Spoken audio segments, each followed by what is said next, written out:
Hello students and welcome to the studio members. आज हमारे पास दो स्टॉक्स मेरी वॉच लिस्ट में थे। पहला था हमारे पास अंबुजा सीमेंट को हमको हमारे लेवल के नीचे शॉर्ट करना था, बट पूरे दिन इसने कोई मूवमेंट ही नहीं दिखाई है। पूरी मार्केट साइड में पड़ी रही। आपने देखा ही होगा कि कोई बड़ा मूव नहीं आया। अब हालांकि अगर ये ऊपर जाता तो फिर निकल जाता, हमें इसके अंदर बाई तो करना नहीं था। सिर्फ और सिर्फ हम इसके अंदर शॉर्ट सेलिंग ही खोज रहे थे। तो शॉर्ट सेलिंग हमें मिली नहीं, लास्ट के मूवमेंट में मिली, तो उसमें तो ट्रेड बनता ही नहीं है। दूसरा जो हमारा स्टॉक था बीपीसीएल के अंदर भी हमको हमारे लेवल के नीचे ही शॉर्ट करना था, बट इसके अंदर भी किसी तरह का कोई कंफर्मेशन हमको नहीं मिला। इस रेंज के नीचे हमें शॉर्ट करना था, बट पूरे दिन मार्केट हमारी ऐसी ही साइड में रही। सो दो स्टॉक थे, दोनों ही स्टॉक्स के अंदर हमको हमारी एंट्री नहीं मिली।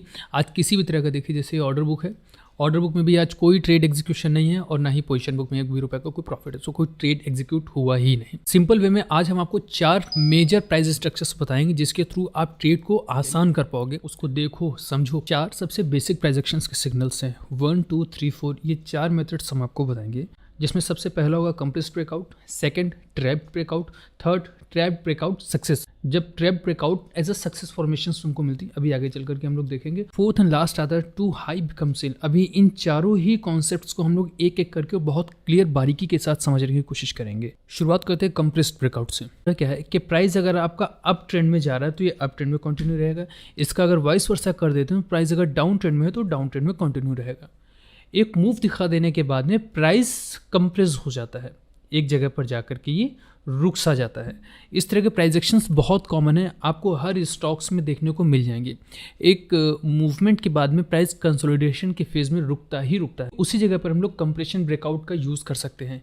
किस तरह से कि जैसे प्राइस आपका नीचे की दिशा में गिर रहा है, या फिर यहाँ से जस्ट इसका अपोजिट देख लें कि प्राइस अगर आपका अप ट्रेंड में जा रहा है, तो एक चीज़ बिल्कुल क्लियर होनी चाहिए कि प्राइस का जो बेसिक स्ट्रक्चर है अप साइड की तरफ है या डाउन साइड की तरफ है। अगर प्राइस का स्ट्रक्चर आपको अप साइड की तरफ दिख रहा है, बेसिक ट्रेंड आपको अप ट्रेंड लग रहा है, तो कंप्रेशन को बनने दो यहाँ पर। अगर प्राइस आपका अप साइड की तरफ जा रहा है तो उसमें कोशिश यही करना कि कंप्रेस हो जाने के बाद में, कंप्रेशन का मतलब समझ रहे हैं ना कि प्राइस ने एक रेजिस्टेंस फॉर्म किया, वो इस जगह पर कहीं रिजेक्ट हो रहा है, रेजिस्ट हो रहा है। और डाउन साइड की तरफ भी अगर ये निकल रहा है तो निकल जाना, तो क्योंकि उससे हमें कोई मतलब है नहीं। तो ये एक बेसिक स्ट्रक्चर हो गया प्राइस का। फिर से इसको समझिए कि प्राइस आपका अप ट्रेंड में है, सेकेंड फेज में आकर के प्राइस आपका एक जोन के अंदर रुक सा गया, यहाँ पर ये फंस गया है सेकेंड डे में।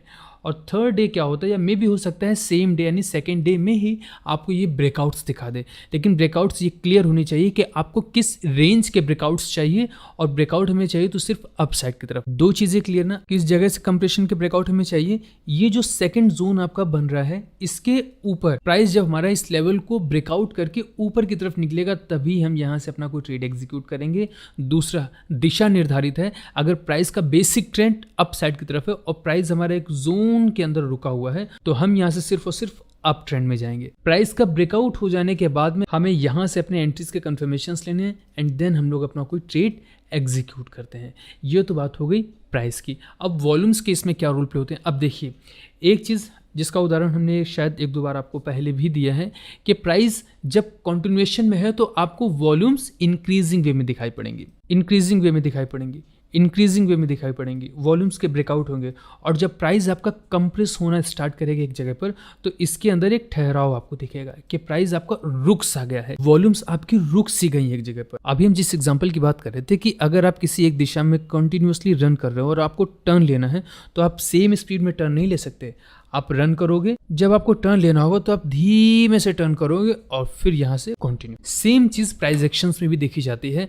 कभी भी प्राइस अप साइड की तरफ जा रहा है तो आपको वॉल्यूम्स यहाँ पर ज़्यादा शो करती है मार्केट, वॉल्यूम्स हमेशा आपको मार्केट ज़्यादा शो करेगी। और जब कंप्रेस होना प्राइस स्टार्ट करता है, कंप्रेशन में क्या होता है कि यहाँ पर वॉल्यूम्स रुक सी जाती हैं और फिर से ब्रेकआउट, अगेन वॉल्यूम्स के बड़े ब्रेकआउट होंगे। इस चीज़ को नोटिस करने की कोशिश कीजिएगा। और ऐसा नहीं है कि बहुत सिंपल वे में जैसे हमने आपको बता दिया और कल से ही किसी सेकंड दूसरे ही स्टॉक में आप देख रहे हो तो आपको मिल जाएगा, नहीं। आपको ये चीज़ें फाइंड करनी होंगी, ढूंढनी होंगी, अपने लिए चार्ट्स एक दिन पहले निकाल करके रेडी करके रखने होंगे। अब इसको हम लोग चार्ट्स के ऊपर समझते हैं। सिंपल वे में प्राइस यहाँ पर हमारा एक अप ट्रेंड में है, इसको हम निकलने देंगे। सबसे पहली डिमांड तो हमारी ये है कि ये हमारे प्री डिफाइंड एरिया पर आ जाए। हो सकता है चार्ट चल चुका है और उसके बाद में हम ये एरिया मार्क करें। ऐसा भी होगा कि कल जब आप कोई ट्रेड मार्क करोगे तो उसमें अगर इस तरह का कोई स्ट्रक्चर्स आप फाइंड कर रहे हो तो पहले ये अप ट्रेंड हो चुका हो और बाद में प्राइस आपका एक कंसोलिडेशन के एरिया में रुका है और आप वहां से अपना ट्रेड एग्जीक्यूट करना चाह रहे हो। स्मार्ट मनी के थ्रू ट्रेड एग्जीक्यूट करने के लिए 3 सिंपल कॉन्सेप्ट हमने बताए हैं। आज से करीब 9 दिन पहले वो वीडियो हमने अपलोड किया था, उसको देखे जा करके। साइडवेज जोन में जब एक मार्केट पड़ी होती है तो कैसे हम उसको ट्रेड करते हैं, बहुत अच्छी तरह से हमने वहां पर समझाया है। इस कॉन्सेप्ट को और उसको आप ऐड करो, आप देखो कितना अच्छा रिजल्ट आपको मिलता है। अब प्राइस आपका एक ट्रेंड में है, ये अप साइड में जा रहा है। आगे चल करके क्या होता है कि प्राइस कहीं ना कहीं रुकेगा जरूर, जैसे कि यहाँ पर देखे हुआ है। यहाँ पर पहुंचते ही प्राइस ने कंसोलिडेशन का जोन बना दिया। ये होता है किसी भी चार्ट में। वो अप ट्रेंड में होगा, अप ट्रेंड में जाने के बाद वो साइडवे होगा ही होगा। वो कभी भी लगातार प्राइस ऊपर या फिर नीचे नहीं गिरेगा, वो साइडवे होगा जरूर। होने के बाद में फिर से वो नीचे की दिशा में आएगा, इस तरह से गिर जाएगा, फिर से प्राइस एक जोन के अंदर आ जाएगा। इसी कंसोलिडेशन फेज के ऊपर एक ट्रेडर हुए थे निकोलस डार्वास करके। उन्होंने जो थ्योरी बनाई उसका नाम ही डार्वासवाद है। डार्वास बॉक्स के नाम से उनकी स्ट्रेटजी बहुत फेमस है। सिंपल काम था उनका कि प्राइस जो उनका माना था, देखिए सबका अपना अपना पॉइंट ऑफ व्यू होता है। आप निकोलस डार्वास को ले लो, आप गैन को ले लो, इनका सबका अपना अपना एक फिक्स्ड पॉइंट ऑफ व्यू था। वो ऐसे ही मार्केट को देखते। डार्वास का क्या था सिंपल व्यू में कहना कि प्राइस ऊपर जाएगा, रुके, फिर से प्राइस ऊपर जाएगा। तो ये जो जोन होता है ना, यहाँ पर वेट करना होता है। जब प्राइस एक ट्रेंड में आएगा तब हम ट्रेड एग्जीक्यूट करेंगे। फिर से प्राइस एक जोन में फंसेगा, इसके बाद में ये नीचे की तरफ गिरता है तो हम ट्रेड करेंगे, और अगर ये ऊपर की तरफ जाता है तब हम ट्रेड करेंगे। हम बीच में इसको ट्रेड लेकर के फंसेंगे नहीं। ये इतना सिंपल एक्चुअली होता नहीं है, लेकिन अब इसको और इम्प्लीमेंट करोगे आप, और इम्प्लीमेंट करोगे, रोज सेम सिस्टम के थ्रू आप मार्केट को देखोगे, लास्ट में समझ में आनी ही आनी है। इस तरह से जब मार्केट आपकी जोन में रुकी हुई है, आप देखो अभी जो हमने बताया कि प्राइस को आप अप ट्रेंड में ही, अप डायरेक्शन में ही ट्रेड करोगे, तो जैसे ही प्राइस आपके अप साइड के लेवल को ब्रेक करेगा आप ट्रेड मार दोगे। देखिए ब्रेकआउट के बाद क्या हुआ है, एक रेजिस्टेंस के बाद में ब्रेकआउट और प्राइस सीधे अप साइड की तरफ, और आगे चल करके फिर से ये साइडवे, और साइडवे होने के बाद में फिर से इसके अंदर अप ट्रेंड या फिर डाउन ट्रेंड। अब इसमें वॉल्यूम का क्या रोल प्ले, देखिए जब प्राइस अप ट्रेंड में है तो इसके अंदर वॉल्यूम्स इंक्रीज हो रहे हैं। ये तो एक बहुत बड़ी स्पाइक है, अप ट्रेंड में है। साइडवे मार्केट में प्राइस के अंदर वॉल्यूम्स रुक गई हैं, और फिर जब प्राइस का ब्रेकआउट होता है फिर यहाँ पर आपकी वॉल्यूम्स आ जाती हैं। ये प्रोसेस चलता रहेगा। प्राइस एक स्पीड में रुकेगा, वॉल्यूम्स कम होगी, फिर से ब्रेकआउट होगा, फिर से वॉल्यूम्स के अंदर आएंगे और प्राइस अप साइड में निकल जाएगा। सेम प्रोसेस आपका हर स्टॉक रिपीट करता है। सेकंड आता है ट्रैप्ड ब्रेकआउट। ट्रैप्ड ब्रेकआउट में एक्चुअली प्राइस एक ट्रेंड में है। अभी जैसे हम लोगों ने कंप्रेस्ड में देखा था ना कि जिस दिशा में प्राइस हमारा ट्रेंड कर रहा है हम उसी दिशा में ट्रेड करने की कोशिश करते हैं, उसमें कंप्रेशन का एक यूज करते हैं। लाइक एक इस जगह पर आकर के प्राइस आपका कंप्रेस्ड हो गया और हम सेम दिशा में, मतलब कि प्राइस अगर हमारा डाउन ट्रेंड में है तो हम इसको डाउन ट्रेंड में ही ट्रेड करते हैं। मतलब कि प्राइस हमारा डाउन ट्रेंड में है तो फिर हम इसको डाउन ट्रेंड में ही ट्रेड करेंगे। ट्रैप्ड में एक्चुअली होता क्या है कि प्राइस एक डाउन ट्रेंड में है, डाउन ट्रेंड में होने के बाद में प्राइस ने अपना एक रेजिस्टेंस डिफाइंड किया। रेजिस्टेंस डिफाइन करने के बाद में हमें मार्केट ये दिखाने की कोशिश करती है कि ये वाले रेजिस्टेंस मार्केट ब्रेक कर, और लास्ट में प्राइस यहाँ से ब्रेकआउट हो जाता है। ब्रेकआउट होने के बाद में यहाँ से हम लोग ये सोच करके ट्रेड एग्जीक्यूट करते हैं कि यहाँ से प्राइस हमारा निकल चुका है, बट अगेन ये ब्रेकआउट एक तरह के ट्रैप में कन्वर्ट होकर के और अपने सेम डाउन ट्रेंड को रीस्टार्ट करके प्राइस फिर से उसी ट्रेंड में गिरने लगता है। ये तो एक बेसिक स्ट्रक्चर हो गया। अब इस तरह के ट्रैप से हम लोग बच कैसे सकते हैं, एक चीज याद रखिएगा, trade with the trend. Trend हमारा डाउन साइड की तरफ है, अब इसको बना लेने दीजिए, इसको जितने भी रेजिस्टेंस बनाने हैं। आप याद रखो कि अप साइड में हम लोग ट्रेड नहीं करेंगे। हाँ, कुछ रूल्स और रेगुलेशंस होते हैं, अगर यहाँ पर मार्केट हमारे वो रूल्स रेगुलेशंस को फुलफिल करती तो ही हम ट्रेड एग्जीक्यूट करेंगे। अदरवाइज सिंपल सी चीज़ ये याद रखिएगा कि अगर प्राइस आपका डाउन ट्रेंड में है तो आप करोगे उसके अंदर शॉर्ट सेलिंग ही, भले ही कितने भी रेजिस्टेंस यहाँ पर मार्केट ब्रेक करे, आप बाई साइड में नहीं जाओगे। प्राइस को ऊपर निकलने दो, ऊपर जाना है, मार्केट को जाने दो। इसका ये मतलब नहीं कि प्राइस फिर ऊपर जा नहीं सकता, वो जाएगा, उसको जाने दो, लेकिन हमारा जो डायरेक्शन है वो नॉर्मल डायरेक्शन के साथ ही हम लोग ट्रेड करेंगे। प्राइस अगर ऊपर निकल रहा है हम लोग निकलने देंगे, वापस हम लोग देखेंगे कि प्राइस हमारी रेंज के अंदर री एंटर करे। री एंटर करने के बाद में यहाँ से अपने एंट्रीज के कंफर्मेशन एक्चुअली हमें लेने होते हैं। एंट्रीज के कंफर्मेशन का मतलब कि कोई भी बेयरिश कैंडल आप उठा लो, उस बेयरिश कैंडल का ब्रेकआउट अगर मार्केट नीचे की दिशा में करती है तो फिर से हम लोग इस वाली रेंज से ही अपना ट्रेड एग्जीक्यूट करेंगे, और जो सबसे लेटेस्ट स्विंग होंगे, मतलब इस वाले स्विंग के पास के जो सबसे लेटेस्ट स्विंग होंगे वहां पर हम लोग अपना स्टॉप लॉस लगाते हैं और एक ब्रेकआउट लाइक हम इस वाले ब्रेकआउट को पूरी तरह से कैश करने की कोशिश करते हैं। प्राइस में एक ब्रेकआउट होने से पहले ही अगर हम लोग एंटर कर जाएं, कुछ सिम्टम्स होते हैं, बहुत आसान होता है ये सारी चीजें करना। करीब 1 या 2 वीडियोस हमने अपलोड किए हैं जिसमें हमने ये बताया कि ट्रेड में ब्रेकआउट होने से पहले हम लोग किस तरह से एंटर कर सकते हैं। आप स्क्रॉल करोगे पुराने वीडियोस को तो आपको मिल जाएगा, बहुत अच्छी तरह से और सिंप्लीफाई करके हमने बताया है। तो इस कॉन्सेप्ट का भी हम लोग यूज कर सकते हैं ब्रेकआउट होने से पहले किसी ट्रेड को आइडेंटिफाई करने के लिए। उसके ट्रेंड के साथ में अगर ट्रेड एग्जीक्यूट करते हो तो बहुत आसान होता है। सिंपल सी चीज याद रखिएगा, प्राइस अगर नीचे की दिशा में गिर रहा है तो आप उसके अंदर बाई नहीं करोगे।